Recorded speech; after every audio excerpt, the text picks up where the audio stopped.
Welcome back to another episode of the Clear the Screen podcast. I am Melissa Deely.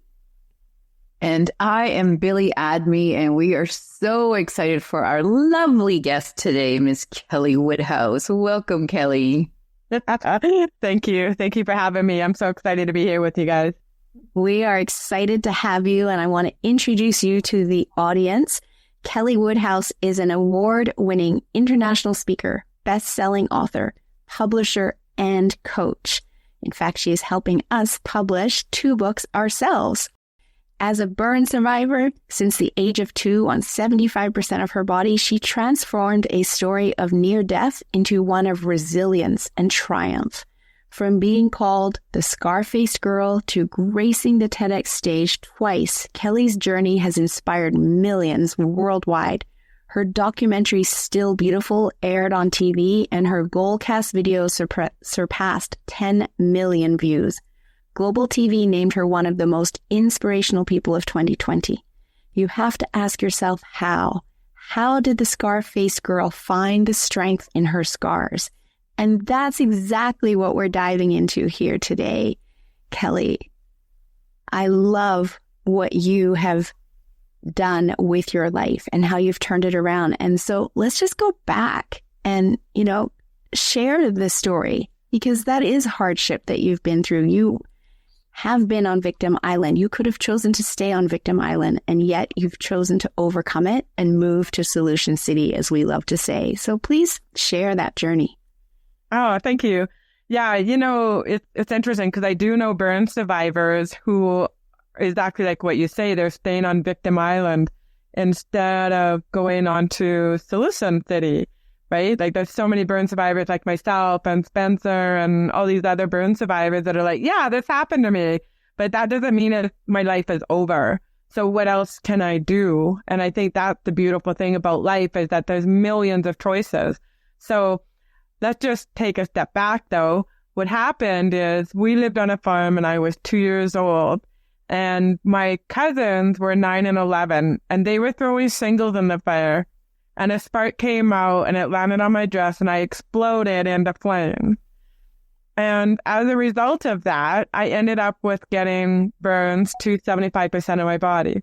So I was rushed to the hospital. I was in and out of surgeries a couple times a week, and, for 4 months. And then every 2 years until I was 20, I'd have to go back for more surgeries. And so it's been, a lifetime of, in and out of the hospital. And then when laser surgery came out, then I ended up doing that. And I think I've done about 30 or 40 laser surgeries also to help with my scarring. So, yeah, so that's the beginning part of it. And quite the story, right? You're just an innocent 2-year-old hanging out with your cousins and your family, and your cousins are just being kids, right?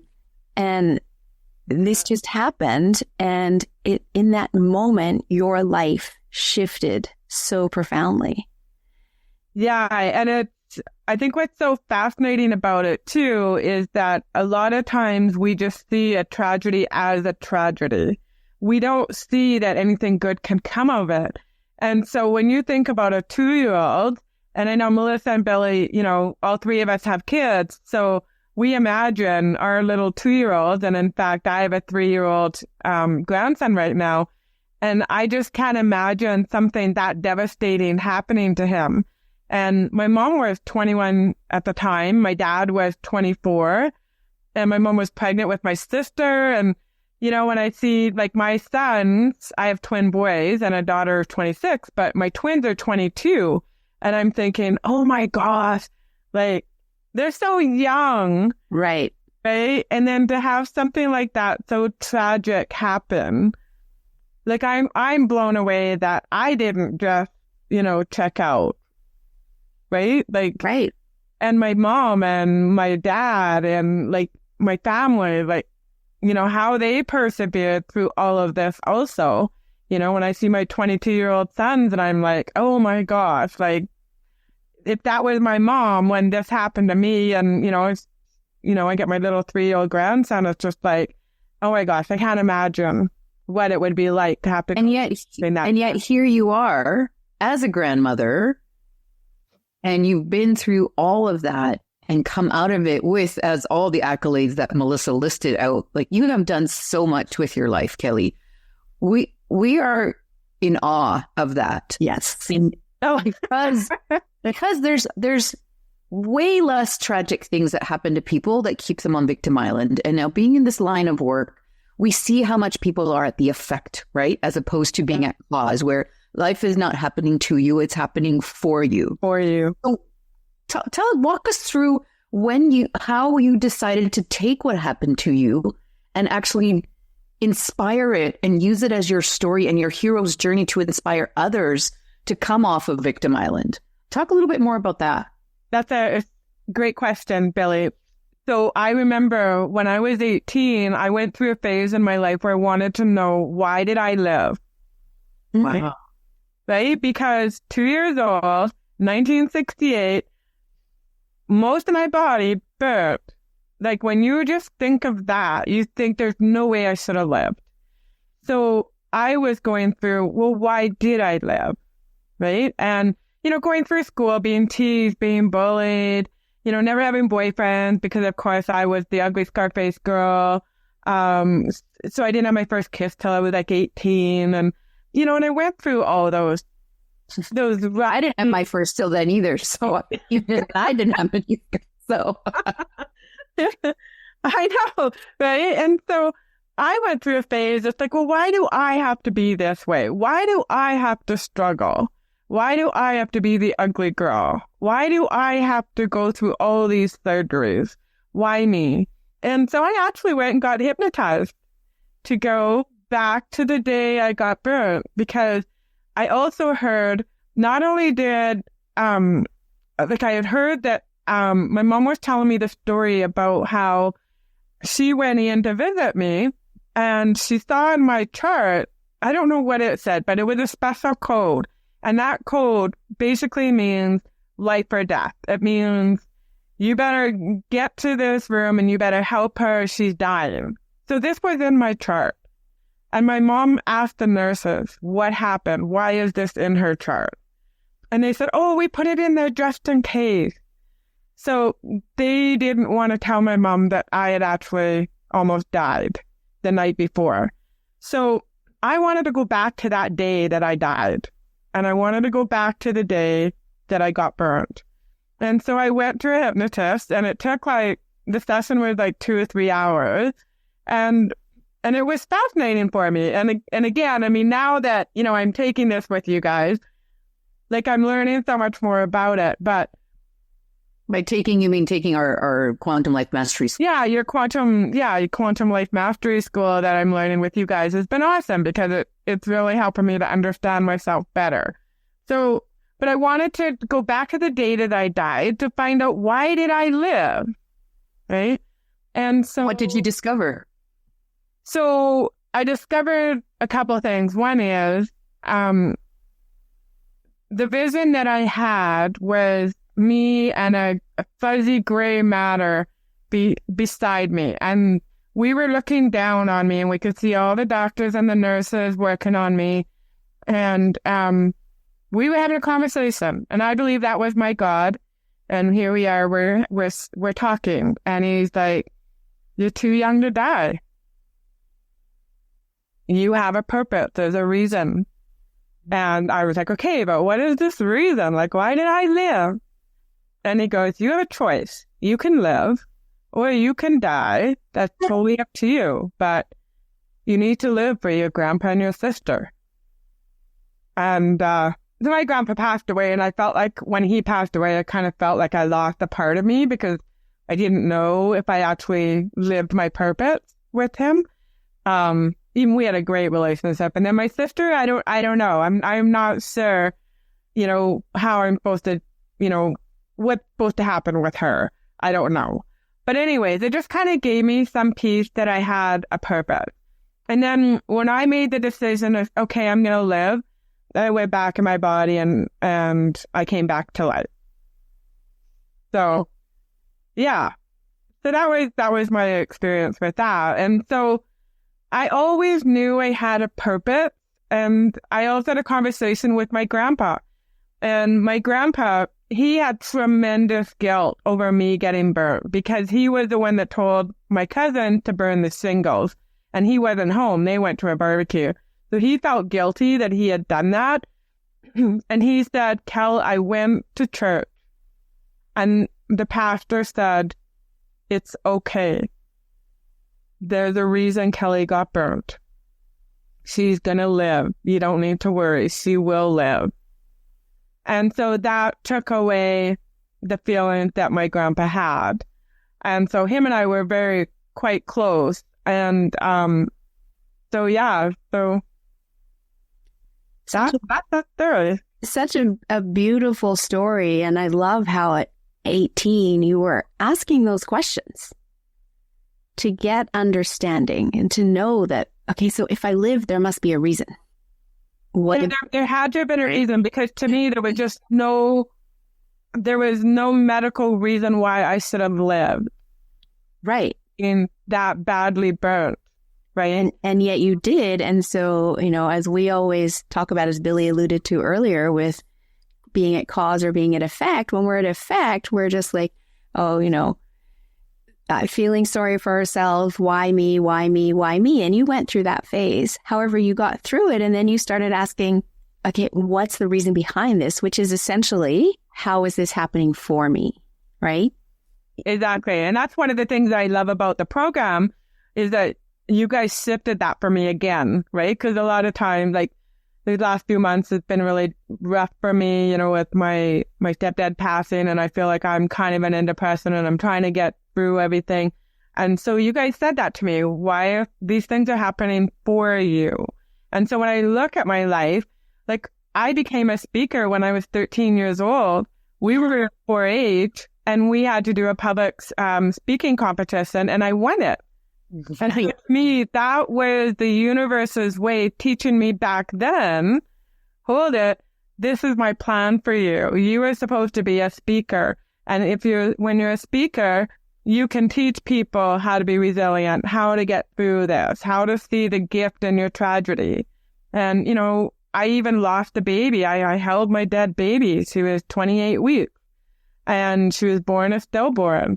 And same thing. It was like, well, why did this happen? And I believe it happened because a year and a half later, I ended up having the twin boys. And we wouldn't have had the twin boys if we would have had her, because then we would have just stopped at the 2 girls. And so that was the gift.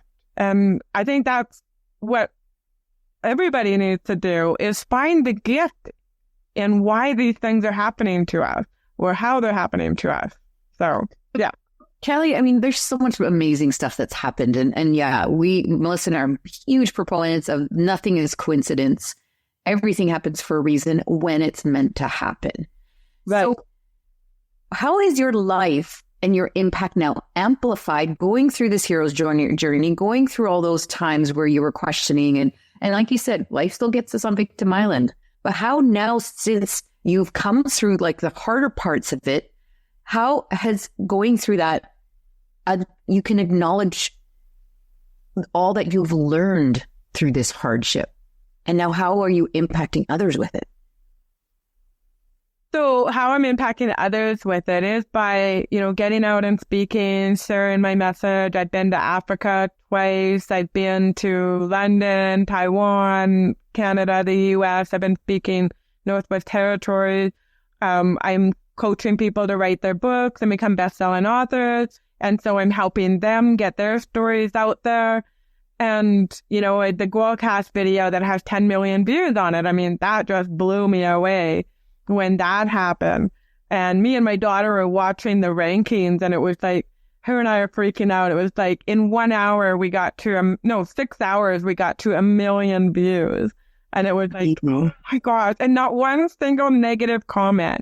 Mm-hmm. So it was just so awesome to see that the message was hitting home for people, and that it doesn't matter what you look like. Like, you're still beautiful no matter what you look like. And, people want to be like the Kardashians. They want to be these perfect people and put these filters on their picture. I still don't even know how to do filters on my phone because I don't see any point in it. Like, this is what I look like. And I think that there's nothing more annoying when you go and you meet somebody and you're like, you don't look anything like your profile picture, right? So to me, it's all about, life is all about, it's a journey.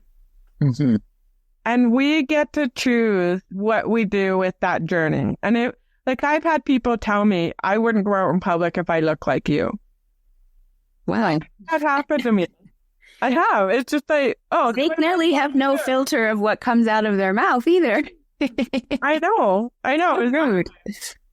People are crazy that. And yeah, and you look absolutely beautiful, and you also gloss over so many of your accolades. So I want to go back to what you just said so quickly, especially the Africa part, because I knew you were talking about speaking. I know that you did more than just speak in Africa. That's part of your give back, is you were working with burn victims in Africa. So let's just unpack that a little bit. And I don't know if you did that both times, or one time was a speaking engagement, or both had both experiences. However, let's talk about your trips to Africa.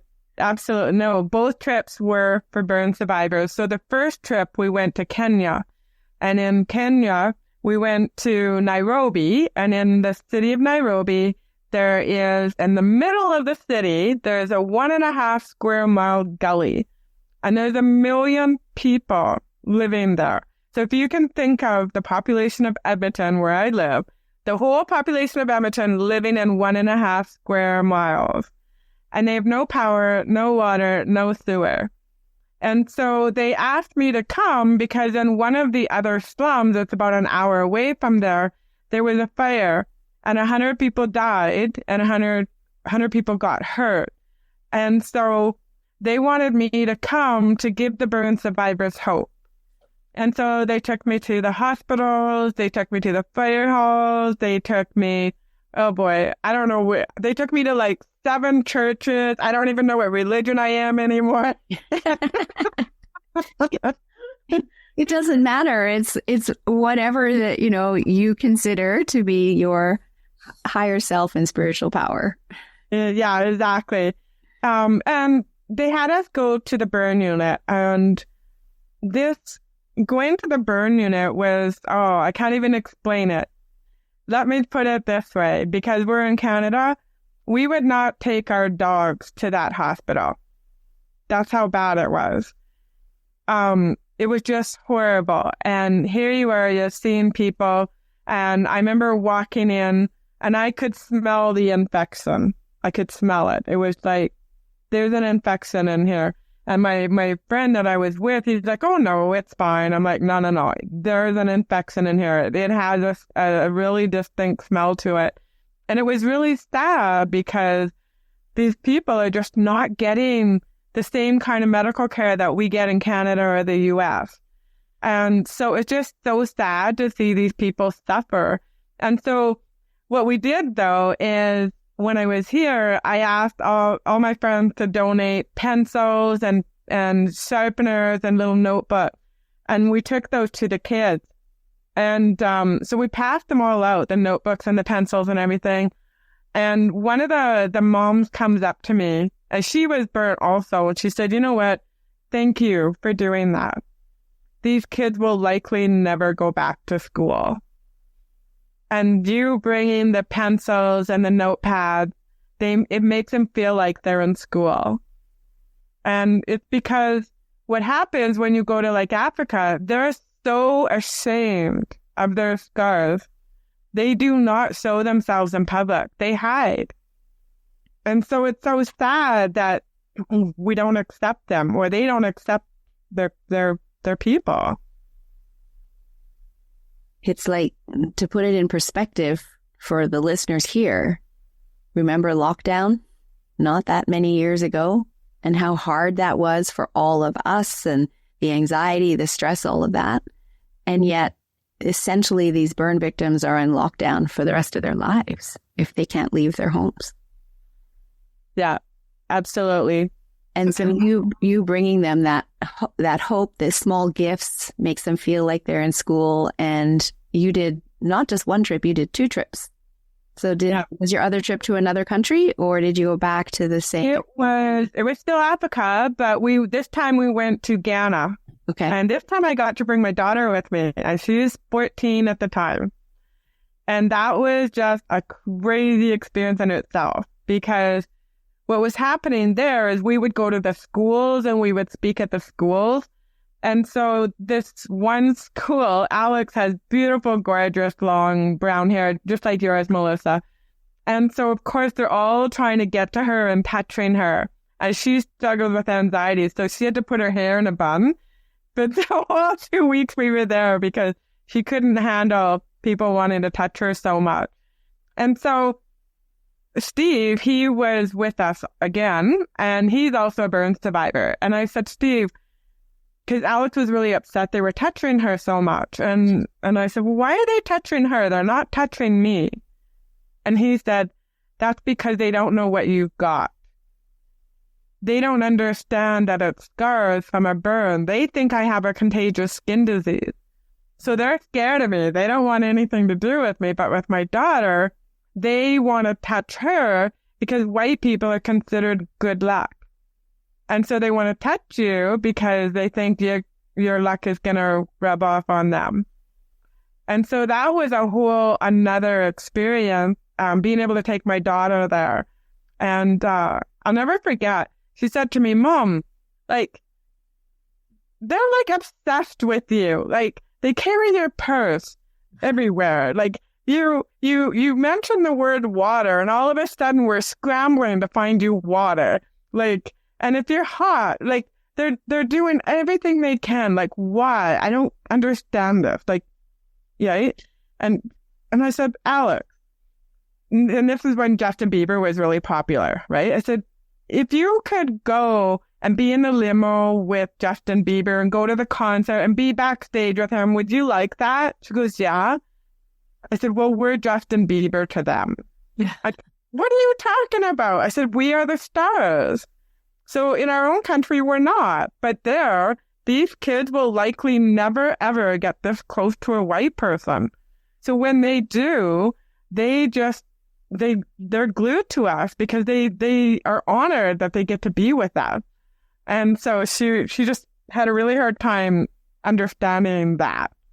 Right? But yeah. Kelly, I mean, you had so many of these amazing moments and stories of inspiration. Was there any like one specific moment that, like, when you look back on your journey, you're like, wow, I have so much gratitude for that now, despite it maybe being a difficult time in the moment? Is there one that you can think of?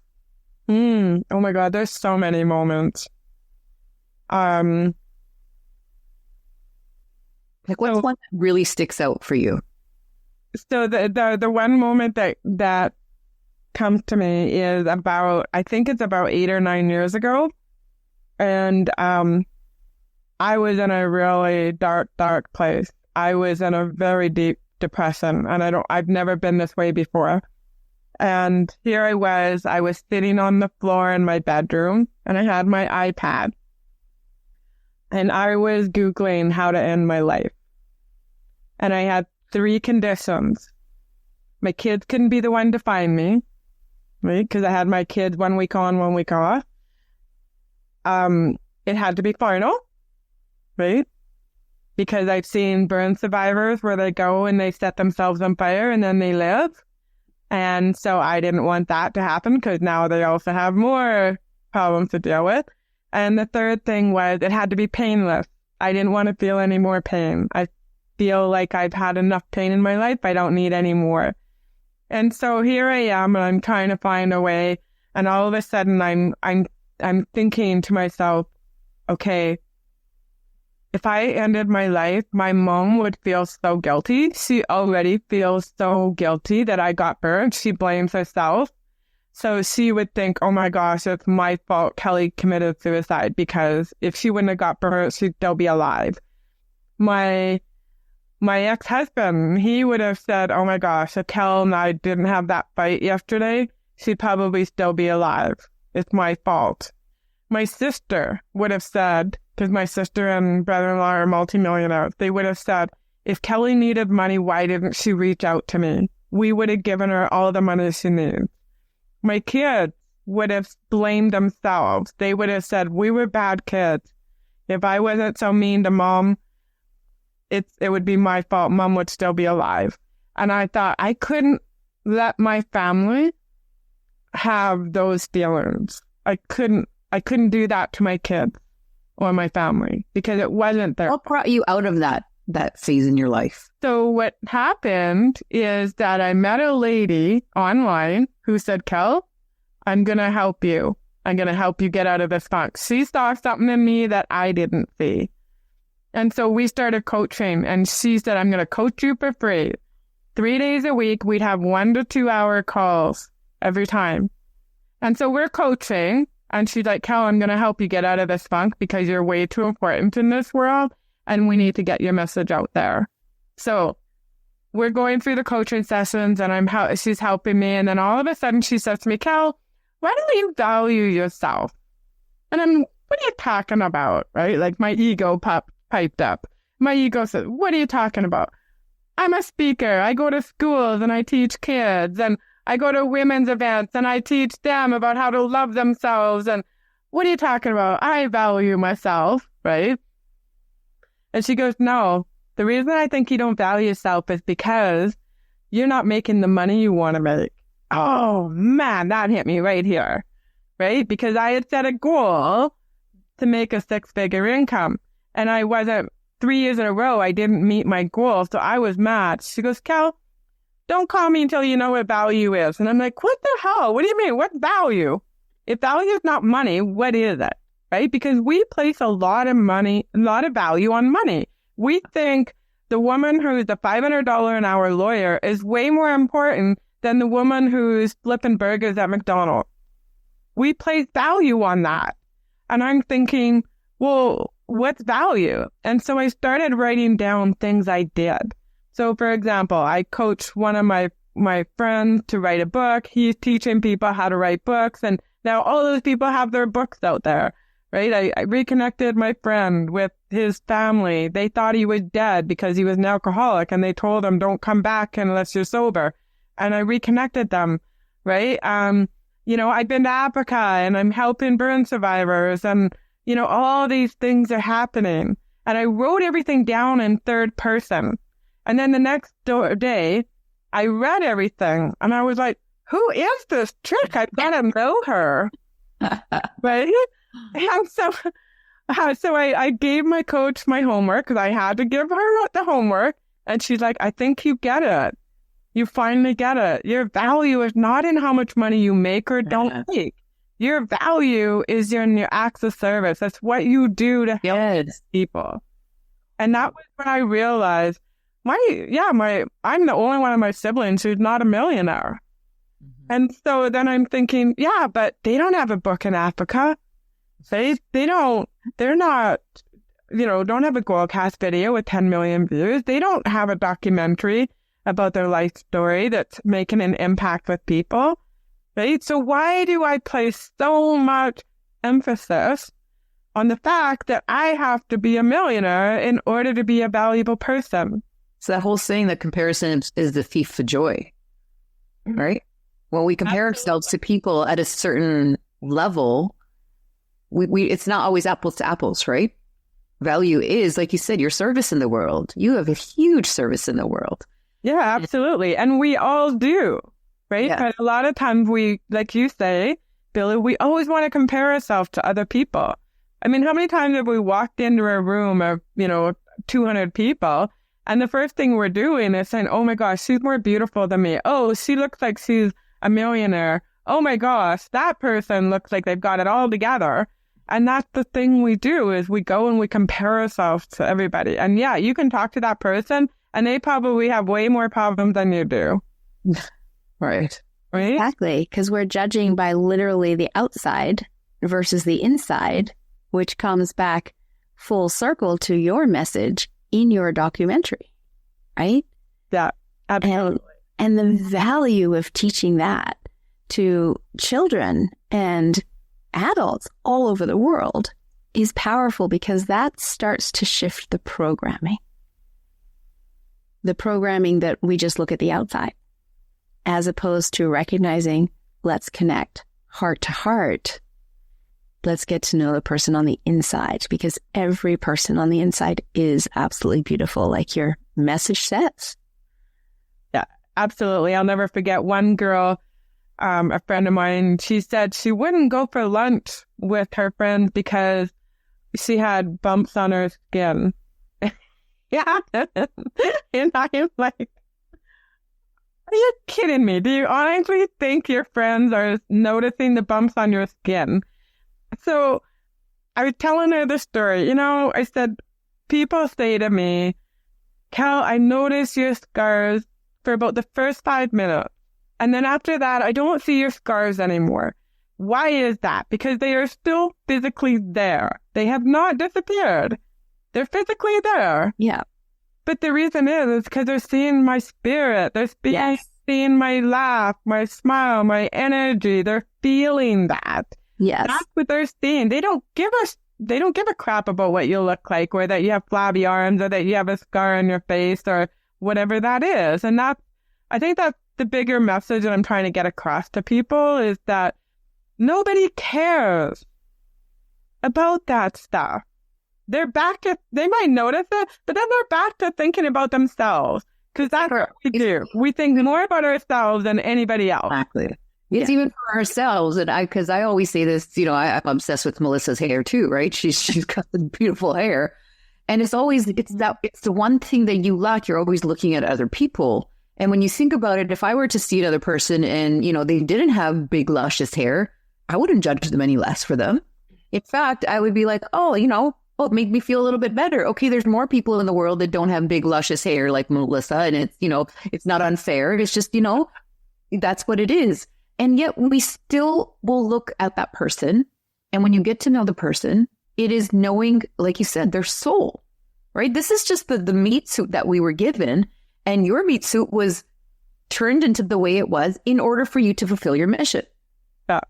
Right? Because imagine if you didn't get burned, your life would be way different. And maybe it wouldn't be as fulfilling. Maybe you would be a gazillionaire and you would be miserable. Because how many people do you know out there that have so much money and yet they're dead inside? But you know what? I can be a burn survivor and still have money. Exactly. Absolutely. Or the other. So that's the thing. I don't have to be beautiful, gorgeous, scarless, or perfect. And it drives me nuts when I see some of the makeup companies that say flawless. You're going to be flawless. I'm like, oh my God, you are setting people up for failure. You are not setting them up to feel beautiful. You're setting them up for failure. Because if they have one little thing wrong with them, then they're not flawless. And then that means they're not beautiful. That means they won't go out with their friends because they've got 1 or 2 spots. Exactly. We know there's no such thing as perfect, right? Yes. Exactly. I always tell people, don't strive for perfection, strive for near perfect. Because if you strive for perfection, you'll fail every time. Mm-hmm. But if you strive for near perfect, you're gonna succeed every single time. Well, we always say strive for growth. As long as you're growing, you're going in the right direction, right? Because if you're growing, you're decaying, and you've done so much growth. So, Kelly, finally, we want to ask you, what does amplify your impact mean to you, and how do you embody that every day?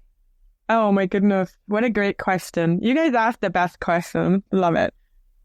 So, I think amplify your impact to me means like, sometimes we just get so stuck in our pity party, right? And so and sometimes we want to stay there, right? So to me, you have a choice. Amplify your impact to me means that you have a choice. You can go and amplify your impact in your pity party. Like, there are people that love to be, like you say, on Victim Island, and you can have your impact there too. Or you can go to Solution City where you can amplify your impact and you can have a bigger impact in the world. Like, I just really believe that we're here for a bigger purpose. And so I'm really proud of myself that I'm one of these people that is like, yeah, this happened. Okay, now what? Yeah. What can I do about this? Right? Like, even, for example, I got scammed last August and I lost $2,400 and I was upset. I was like, oh my gosh, really? Like this is money I worked for and I got scammed and I felt so bad about it because I pride myself on not, getting scammed. But then I realized, okay, so it happened. What else can I do? How can I see the good in this? And where can I go from here? And so to me, amplify impact means taking a situation and amplifying it so that it can just be amazing for everybody. And so I really love, I'm so proud of that Goalcast video that has 10 million views. I can honestly say I've impacted over 10 million people. Wow. Right? Huge. It's huge, right? Huge. And truly, not many people can say that, right? Not many people can say that. Or I could have said it, but I actually have the proof that 10 million people, right? So, and to me, I'm a proof kind of person. I need to see the proof, right? So, I don't know if I answered your question or not, but And we know that you're in our program right now, and we know that is going to allow you to, again, just get out of your own way, wherever you are in your own way, because we tend to do that sometimes, right? We think it's external reasons, and then we realize, it's me and my thought process. And, we know we've seen the transformation of our students. So we're super excited to see where you take this. And with what you've already done with the skills that now having the upgrade in the neurology is just going to allow you to, again, amplify what your mission is for moving here forward even that much more. So we're super excited to see all your growth, Kelly, and see all that you've done so far. And thank you for helping us with our book and doing that work in the world, because there are so many stories that people are shy to say. I know I was, hesitant about sharing some of my stories that I've had. And I know that, again, the purpose of me going through all those hard things is so that I can use it to inspire others, luckily that God has given me the strength and the resilience to get through those so that I can inspire the others that maybe don't feel like they have the strength, right? And I say they don't feel like they have the strength because we know that they do, right? Yeah. Just we see people's magnificence, and just like that coach saw your magnificence, Kelly, this is what our job is, and this is what we teach our coaches and our practitioners. So we're super excited to see all that's going to be coming up in this next little bit. Well, I'm loving the program so far, and I love how you talked about getting out of your way, and that's been sticking with me too, Billy, because I know I'm in my way, and I know I've got all these other projects, and I know that sometimes you just put stumbling blocks up or you put obstacles up, and then it's like, why is this so hard? Because it's not hard. I know I can do this, but why am I not wanting to do this? Right? Yeah, it's the unconscious mind in the moment protecting us from something, and childhood program rearing up as well. And so, this episode is part of the book series that we're doing with you. The podcast is called Clear the Screen, and that's what it's all about. It's clear the screen of the movie playing in your mind unconsciously. And when we can bring that movie to our conscious awareness to recognize, oh, that's not the movie I want to play. Let's get rid of it. Those are the tools that we teach. And, Clear the Screen is all about literally changing the movie from the horror show to the love story, which is what gets you out of your own way, gets you to Solution City, and gets you moving forward in your purpose, in your mission in life. And the purpose of the book is to share all of these stories to let other people know that they too can clear their screen. And just giving them hope and inspiration starts to shift the movie playing in their mind, because they know if you did it, they can too. Yeah. So thank you, thank you, thank you. We love working with you. Thank you for supporting us in getting these stories out to the world, because they are so important in bringing people off Victim Island into Solution City, changing how they walk through life. And that will be yet another powerful impact and way that you touch millions more lives. Love it. I love it. And thank you guys for, doing the work you do, because if you guys didn't do the work you do, you wouldn't be able to help people like me to, break through our blocks and get out of our way and make things happen. So thank you guys for the work you do too. One of my mentors said, we're all just walking each other home. And I love that. Yeah. ourselves home to who we are, to remember the magnificence that we all have. So Yeah. you are magnificent, Kelly. Thank you for being here. Good. Thank you, guys. Take care. Thank you. And thank you to our listeners for tuning in and tapping into all of these stories of hope and inspiration in order to be able to play your own love story each and every day. And if you have a story to share, reach out to Kelly, because she can help you publish your book literally with hardly lifting a finger. And I know these days people don't want to put the effort in, except they still want the story out there. And so reach out to Kelly. The process is super easy and your story needs to be heard. So if you're like, you know what, I really want to share my story, then this is exactly the perfect way that can be done. And who else doesn't want the title of best-selling author on their bio either as well, right? Exactly. Exactly. Kelly, to that point, please let the audience know how people can reach out to you. Yeah, they can reach out to me at kellywoodhouse.com. So, yeah. Beautiful. Very easy. kellywoodhouse.com. If you want to go deeper, scan the QR code, check out our Light Circle membership. This is a community where it's going to serve you and uplift you and empower you, because when you end your anxiety, that's where your abundance begins. And when you can amplify you, then you can impact others.